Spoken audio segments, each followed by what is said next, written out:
పితా పుత్ర పవిత్రాత్మ నామమున ఆమెన్. క్రీస్తునాథుని యందు మిక్కిలి ప్రియ సహోదరి సహోదరులారా, సామాన్య కాలపు 21వ ఆదివార వాక్య పరిచర్యకి మిమ్మందరినీ ప్రేమతో ఆహ్వానిస్తున్నాను. యోహాను సువార్త 6వ అధ్యాయం 66వ వచనము నుండి 69వ వచనము వరకు. ఇందువలన యేసు శిష్యులలో అనేకులు ఆయనను విడిచి వెళ్ళి మరెన్నడూను ఆయనను వెంబడింపరైరి. అప్పుడు యేసు తన 12 శిష్యులతో, మీరును వెళ్ళిపోయేదరా అని అడుగగా, సీమోను పేతురు, ప్రభూ, మేము ఎవరి యొద్దకు పోయేదము? నీవు నిత్య జీవపు మాటలు కలవాడవు. మేము విశ్వసించితిమి, నీవు దేవుని నుండి వచ్చిన పవిత్రుడవు అని గ్రహించితిమి అని పలికెను. క్రీస్తునాథుని యందు మిక్కిలి ప్రియులకు సహోదరి సహోదరులారా, గడచిన ఆదివారం నేను ఈ జర్మనీ దేశంలో నేనుంటున్నటువంటి విచారణలో 2వ పూజ చేసిన తరువాత సుమారుగా 11:30 గంటలకి దేవాలయం ముందు ఒక 30 సంవత్సరాల వయసున్నటువంటి ఒక వ్యక్తి నన్ను కలవటం జరిగింది.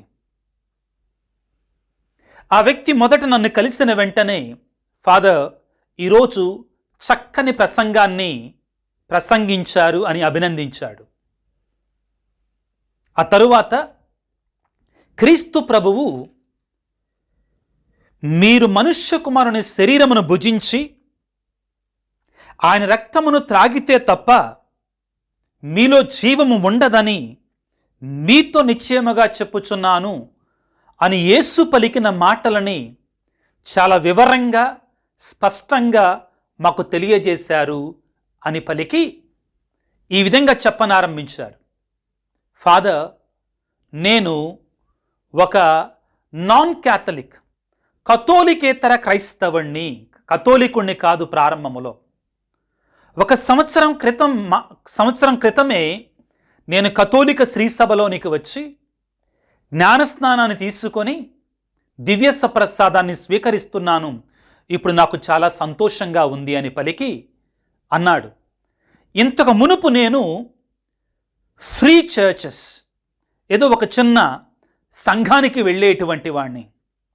నన్ను మార్చినటువంటి కథోలిక సంఘమే నిత్య సత్యము కలిగిన సంఘమని నాకు తెలియజేసినటువంటి, నాకు మార్పునకి, ఈ కథోలిక స్త్రీ సభలో చేరటానికి ఉన్నటువంటి నేను మారడానికి ప్రధానమైనటువంటి కారణం ఏమిటి అంటే, మిగిలిన సంఘాలలో ఇక్కడ యేసు ప్రభు చెప్పిన మాటలని మాటలుగా పాటించటం లేదండి అని చెప్పాడు.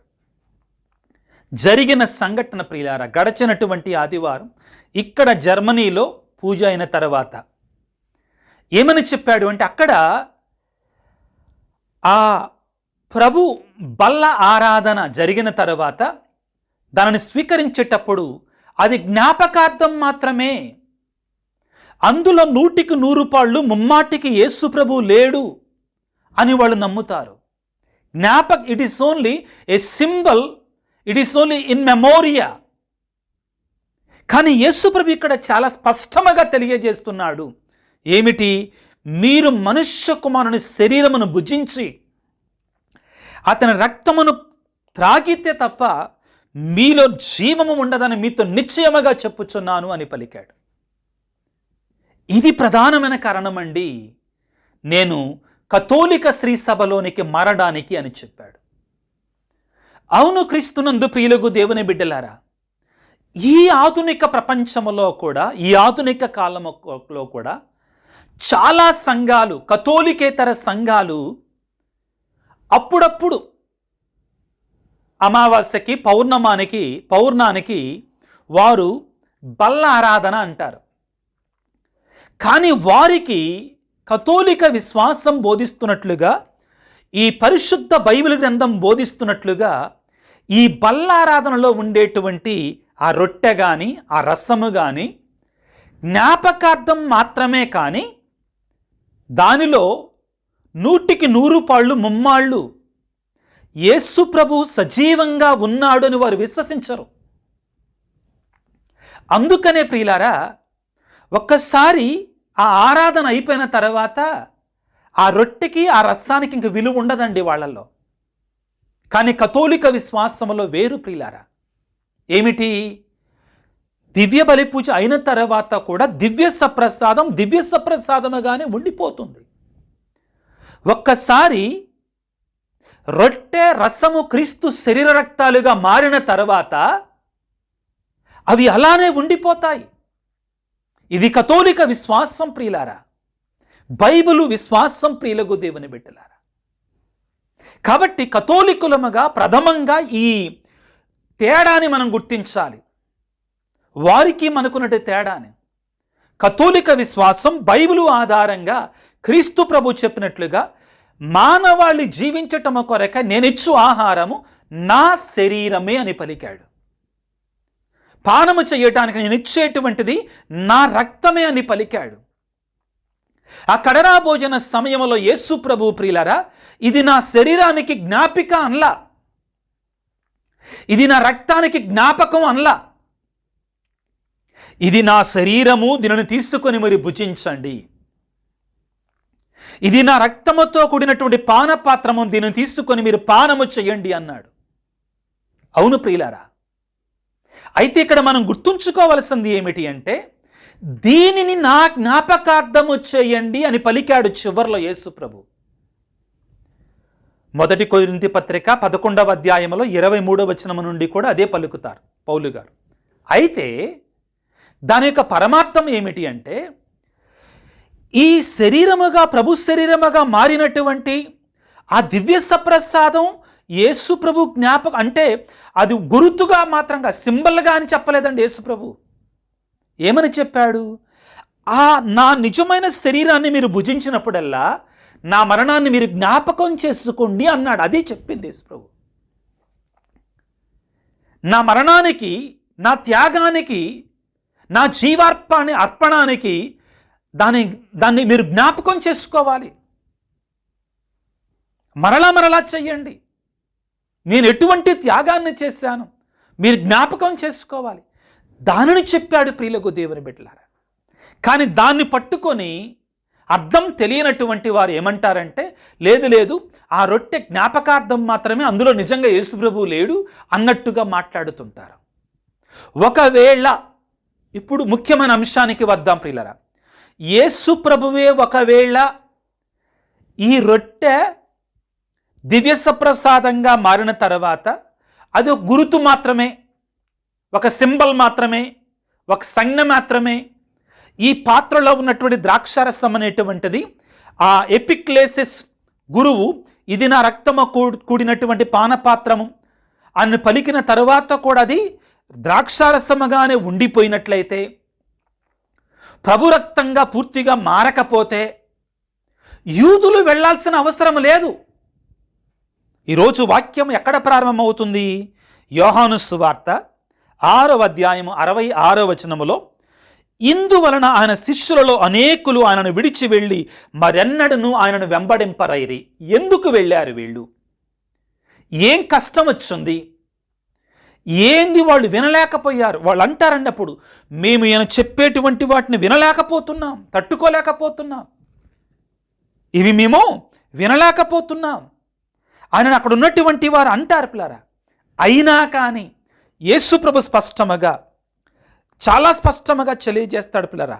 ఏమిటంటే, లేదు నా శరీరాన్ని భుజించి నా రక్తాన్ని పానము చేస్తే తప్ప మీకు నిత్య జీవితం లేదు అని పలికాడు.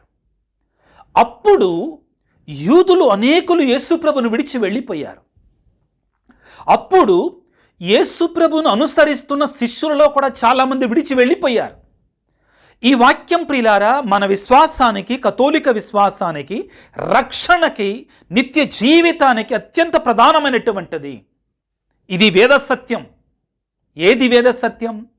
దివ్య బలి పూజలో ఆ రొట్టె రసం అనేటువంటిది నడి పూజలో ప్రభు యొక్క శరీరముగా, ప్రభు యొక్క రక్తముగా పరిపూర్ణంగా మారిపోతాయి.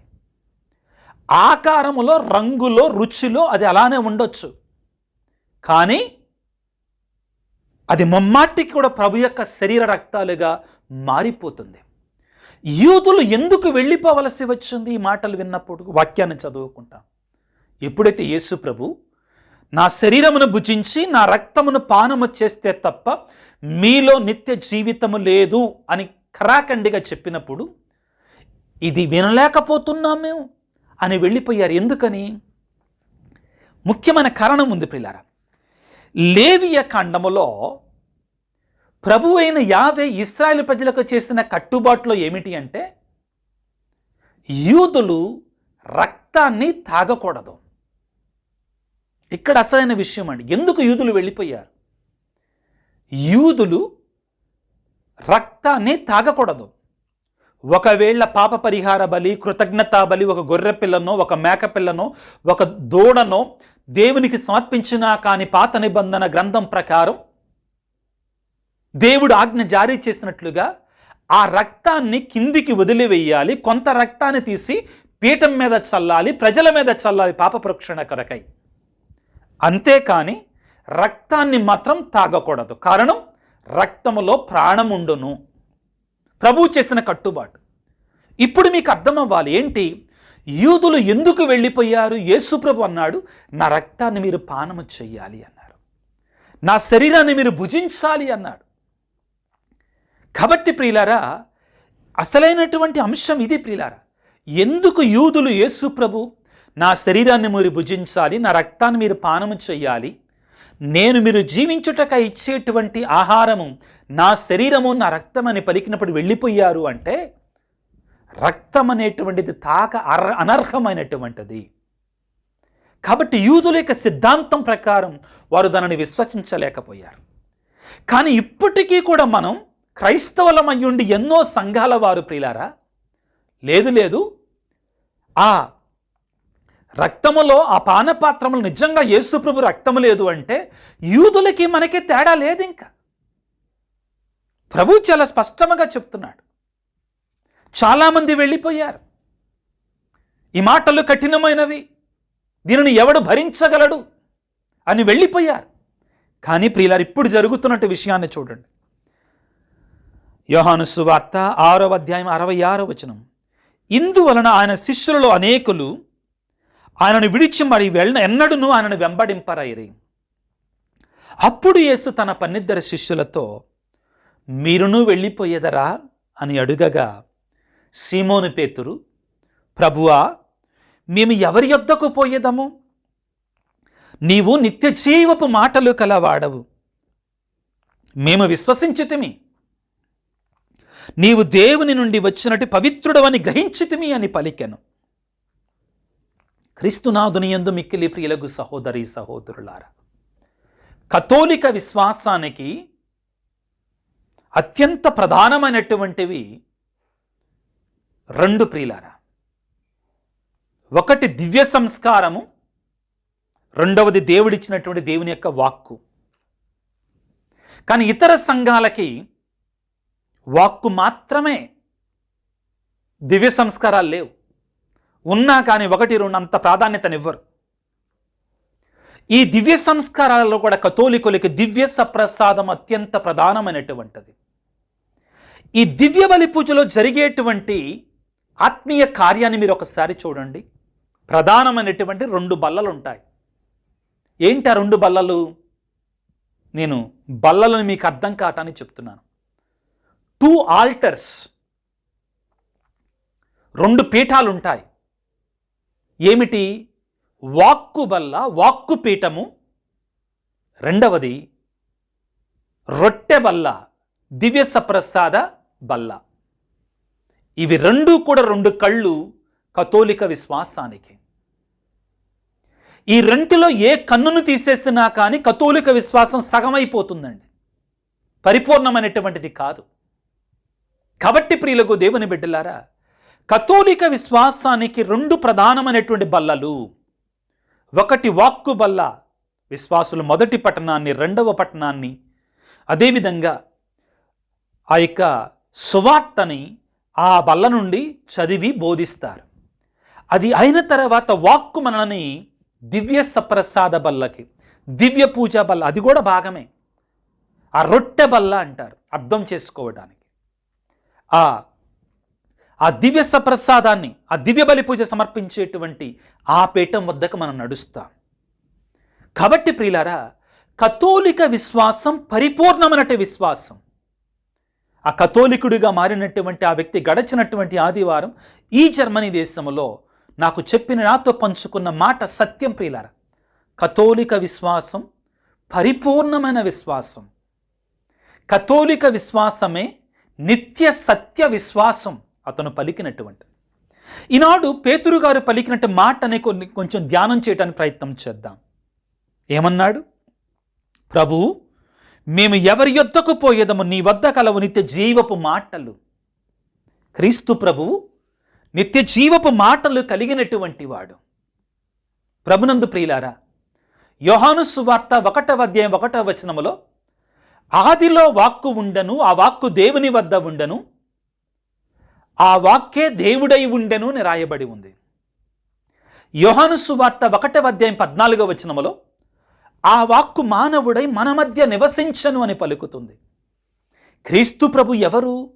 వాక్కు రూపములో ఉన్నటువంటి ఆయనే మన మధ్యలోనికి శరీరధారిగా వచ్చి జీవించాడు, సంచరించాడు. ఆ వాక్కయ్యున్న దేవుడు మానవుడై నీలాగా నాలాగా శరీరాన్ని పొందుకొని ఈ లోకానికి వచ్చి మరణించినటువంటి వారితోటి లాజరు బయటికి రమ్మనగానే మరణించినటువంటి వాడు సజీవుడిగా లేచాడు. ఏంటి ఆ మాటలో ఉన్న శక్తి? ఏంటి ఆ మాటలో ఉన్నట్టు జీవం? కారణం ఏమిటి అంటే, ఏ వాక్ అయితే ఆదిలో కలుగునుగాక అని పలికి ప్రియులారా, భూమిని, ఆకాశాన్ని, వెలుగుని, సమస్తాన్ని, సకల చరరాస్తులని నిన్ను నన్ను కలుగజేసిందో ఆ వాక్య ఈ వాక్కు ప్రియులారా. కాబట్టే ఆదిలో వాక్కు ఉండెను, ఆ వాక్కు దేవుని వద్ద ఉండెను, ఆ వాక్కే దేవుడై ఉండెను. యోహాను 1:14లో ఆ వాక్కు మానవుడై మన మధ్యలో నివసించను. ముఖ్యం ప్రియులారా, చాలా ముఖ్యం. ఇక మనం హెబ్రీ పత్రిక 4వ అధ్యాయం 12వ వచనాన్ని చదువుకుంటే, దేవుని యొక్క వాక్కు సజీవమును చైతన్యవంతమైనటువంటిది, అది 2 అంచులు కలిగిన ఖడ్గము కంటే కూడా పదునైనది అని పలుకుతాడు. అవును ప్రియులారా, ఇక స్వయంగానే యేసు ప్రభువే ప్రజల దగ్గరికి వచ్చి ఇది నా శరీరము, ఇది నా రక్తం అంటే అది కాకుండా పోతుందా? గురువు కాదండి. నడిపూజలో ఉన్నప్పుడు లతీను భాషలో అంటారు, ఇన్ పెర్సోనా క్రీస్తి ఆల్టర్ క్రీస్తూస్, మరో క్రీస్తుగా, అపర క్రీస్తుగా మారిపోతాడు. మారిపోయి క్రీస్తుతో, క్రీస్తు స్థానములో, క్రీస్తువై, క్రీస్తు రూపములో, క్రీస్తు వలె మారిపోయి ఆ మాటలు పలుకుతాడు. ఇది నా శరీరము, దీనిని తీసుకొని మీరు భుజింపుడు. ఇది నా రక్తముతో కూడిన పానపాత్రము, ఇది అనేకుల యొక్క పాప పరిహారార్థమై చిందించబడి నా రక్తముతో కూడిన పానపాత్ర, దీనిని తీసుకొని మీరు పానము చేయుడు. అవును ప్రియులారా, ఆ వాక్కయ్యున్న దేవుని మనం దివ్య సప్రసాద రూపంలో మనం స్వీకరిస్తున్నాం. అదేవిధంగా ఈ వాక్కు మామూలు వాక్కు కాదండి, సజీవమును చైతన్యవంతమైనటువంటిది. లాజరును లెమ్మని పలికిన మాట వాక్కిదే. తలితాక్కుమి అని పలికిన మాట ఇదే. నీవు శుద్ధి పొందుదువుగా కాని పలికిన మాట ఇదే. ఇదే మాట కలుగునుగా కాని పలికింది కూడా ఇదే మాట. ప్రియ దేవుని బిడ్డ, పేతురు గారు చెప్తున్నారు, ప్రభు, మేము ఎవరి యొద్దకు పోయేదము, నీవు నిత్య జీవపు మాటలు కలవాడవు, మేము విశ్వసించితమి, నీవు దేవుని నుండి వచ్చినటువంటి పవిత్ర మూర్తివి అని పలుకుతున్నాడు. అది మనందరము కూడా పలకగలగాలి ప్రియులకు దేవుని బిడ్డలారా. ఇదిగో యెషయా గ్రంథములో ఏమంటాడంటే, వానయు మంచును క్రిందికి దిగి వచ్చి భూమిని తడిపి పంటను పండించును. ఏ రీతిగా వాన మంచు పంటను పండించును, అదే విధముగా నా నుండి వచ్చు ప్రతి మాట ఫలాన్ని ఇస్తుంది అని చెప్పారు. నీవు నేను చేయవలసిందల్లా ఏమిటి అంటే ఆ దేవుని యొక్క జీవము కలిగినట్టు వాక్కును మనం విశ్వసించాలి. ఈ వాక్యాన్ని గురించి ఇలా కీర్తనాకారుడైన దావీదు ఏమన్నాడంటే, దేవా నీ వాక్యము నా పాదములకు దీపము, నా త్రోవకు వెలుగై ఉన్నది అని పలుకుతున్నాడు. ప్రియమైనటి క్రైస్తవుడా, క్రీస్తు ప్రభు యొక్క ఈ వేద గ్రంథ పఠనమైనటువంటి దేవుని యొక్క వాక్యాన్ని నీవు నీ పాదాలకు దీపంగా, నీ త్రోవకు వెలుగుగా, అంటే నీ జీవితాన్ని నడిపించేటువంటి నీ జీవితపు మార్గదర్శిగా స్వీకరిస్తున్నావా? ఈ వాక్కు అంటే ఎవరో కాదు, యేసు ప్రభువే. నీ కుటుంబంలో ఈ వాక్యం చదవబడుతుందా? నీ జీవితంలో ఎంతవరకు దేవుడిచ్చినట్టు, దేవుడే ఈ వాక్కు అండి. ఈ వాక్కును చదువుతున్నావు. మొన్న ఈ మధ్యలో ఒక వీడియో చూశాను, చక్కని వీడియో. మన సెల్ ఫోన్ను చూసినన్నిసార్లు ఈ వాక్యాన్ని చూడగలిగితే మన జీవితం ధన్యమైపోతుంది, అద్భుతంగా మారిపోతుంది మన జీవితం. మనం సెల్ ఫోన్లో చూసినంతగా ఆ సెల్ ఫోన్లో కూడా వాక్యాన్ని వింటే పర్లేదు, కానీ ప్రియులారా, అంతగా ఈ వాక్యం మీద మనం ప్రేమను పెంచుకోగలిగితే మన కుటుంబాలు, మన జీవితాలు ఒక దీవెనగా, ఒక ఆశీర్వాదముగా మారిపోతాయి. ఎటువంటి బాధలు ఉండవు. ప్రియ దేవుని బిడ్డలారా, ఈ ప్రశ్న మీరందరూ వేసుకోవాలన్న యొక్క ఆశ. మొదటిగా, ప్రభు శరీర రక్తాలను స్వీకరించేటప్పుడు అవి పరిపూర్ణంగా ప్రభు యొక్క శరీరము రక్తముగా మారిపోయాననే విశ్వాసం మనలో ఉండాలి. చాలామంది ఈ విశ్వాసాన్ని అంగీకరించటం లేదు. అయ్యో అని అర్థము వారికి. నీవు నేను ఆ విశ్వాసాన్ని కలిగి ఉండాలి. రెండవది, ప్రభు ఇచ్చినటువంటి ఈ వాక్కులో జీవం ఉంది, శక్తి ఉంది, బలం ఉంది అని తెలుసుకోగలగాలి. అవును ప్రియులారా, కొన్నిసార్లు ఇది నా వ్యక్తిగత అనుభవంగా మీరు స్వీకరించండి. నిస్సత్తువతో, నిరుత్సాహముతో ఉన్నప్పుడు కాసేపు దేవుని యొక్క వాక్యాన్ని మనం చదివితే ఎంత శక్తి మనలోకి వస్తుందండి. తెలియనటువంటి ప్రోత్సాహం, తెలియనటువంటి బలం, 1000 ఏనుగుల బలం మనలోనికి వచ్చి కూర్చుంటుంది. ఈ వాక్యములో అంత శక్తి ఉంది ప్రియులారా. ఆశ్చర్యం ఏంటంటే, నేను వ్యక్తిగతంగా ఒక గురువుగా చదివిన వాక్యాన్ని మళ్ళీ మళ్ళీ చదివితే మళ్ళా కొత్త కొత్త అనుభవాలు ప్రియులారా, అనుభూతులు. ఎందుకంటే ఆ వాక్యం సజీవమైంది. ఆ వాక్యంతో మళ్ళీ మాట్లాడతాడు ప్రభు మనతోటి, మరలా మాట్లాడతాడు. అందుకనే పేతురు గారు అంటారండి, ప్రభువా మేము ఎవరి యొద్దకు పోయేదము, నీ వద్ద కలవు నిత్య జీవపు మాటలు. ప్రభునందు ప్రియులకు దేవుని బిడ్డలారా, 2 ఆధారాలు క్రైస్తవునికి రక్షణ పొందటానికి: దివ్య సంస్కారాలు, దేవుని యొక్క వాక్కు. ఈ వాక్కే మనకి దివ్య సంస్కారాల గురించి వివరిస్తుందండి. ప్రభునందు ప్రియులారా, దివ్య బలి పూజలో పాల్గొందాం, దివ్య సప్రసాదాన్ని స్వీకరించుదాం, దేవుని యొక్క వాక్యాన్ని చదువుదాం. ప్రతిరోజు కూడా మన ఇంటి దగ్గర పూజల్లో పాల్గొన్న, వాక్యాన్ని విన్నాను చాలు. ఇంకా బాధాకరమైన విషయం చెప్పనా? కొన్ని చోట్ల, అన్ని చోట్ల కాదండి, కొన్ని చోట్ల, అన్ని చోట్ల కాదు. నేను చెప్పబోయే దానికి ముందు ఒక మాట కూడా చెప్తాను. ఏంటంటే, గురువులంగా మేము కూడా దేవుని యొక్క వాక్యాన్ని మంచిగా ప్రిపేర్ కావాలి, అది మా బాధ్యత.